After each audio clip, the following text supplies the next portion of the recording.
एक समय की बात है, एक जंगल में एक रिवर बहती थी। इस रिवर में एक क्रोकोडाइल रहता था। उसका नाम मधुकच्छ था। मधुकच्छ बहुत ग्रीडी था। वह हमेशा ज्यादा से ज्यादा फूड खाना चाहता था। मधुकच्छ का पेट कभी नहीं भरता था। वह हमेशा हंग्री रहता था। उसकी आंखें हमेशा शिकार ढूंढती रहती थी। मधुकच्छ बहुत क्लेवर भी था। वह जानता था कि कैसे जानवरों को फंसाना है। हर दिन मधुकच्छ रिवर के किनारे धूप सेंकता था। वह अपनी आंखें बंद करके लेटा रहता था, लेकिन उसका दिमाग हमेशा फूड के बारे में सोचता रहता था। आज मैं क्या खाऊंगा? यह सवाल हमेशा उसे परेशान करता था। मछलियां अब उसे अच्छी नहीं लगती थीं। उसे कुछ बड़ा और टेस्टी चाहिए था। एक दिन मधुकच्छ ने रिवर के किनारे कुछ डियर को पानी पीते देखा। उसके मुंह में पानी आ गया। काश मैं इन डियर को खा सकता, उसने सोचा।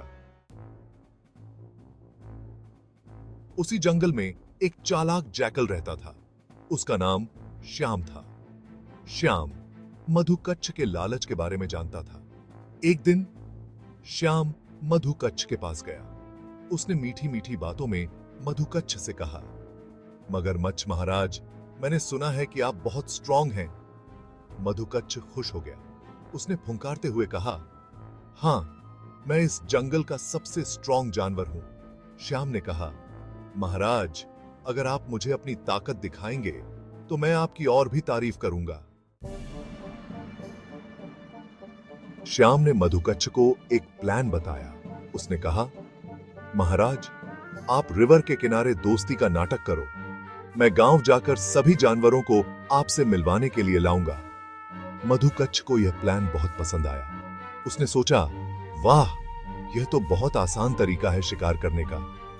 अगले दिन मधुकच्छ रिवर के किनारे बैठा रहा। श्याम गांव गया और सभी जानवरों से बोला, दोस्तों, हमारे जंगल में एक बहुत ही दयालु क्रोकोडाइल रहता है।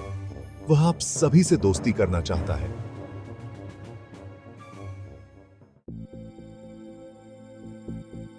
जानवरों को श्याम की बात पर यकीन नहीं हुआ, लेकिन श्याम ने उन्हें बहुत विश्वास दिलाया। उसने कहा, मगरमच्छ महाराज बहुत दुखी हैं। वह अपनी गलतियों के लिए पछता रहे हैं। वह अब वेजिटेरियन बन गए हैं। अंत में जानवर मान गए। वे श्याम के साथ रिवर की ओर चल पड़े, लेकिन रास्ते में एक बूढ़े रैबिट ने खतरे को समझ लिया। उसने जानवरों से कहा, रुक जाओ, यह एक जाल हो सकता है। हमें सावधान रहना चाहिए।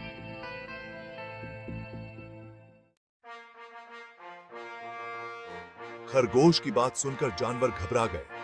उन्होंने लायन से मदद मांगने का फैसला किया। लायन जंगल का राजा था।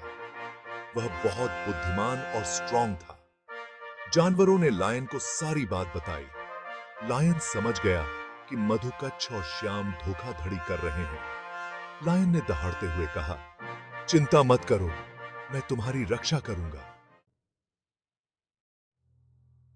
लायन ने एक प्लान बनाया।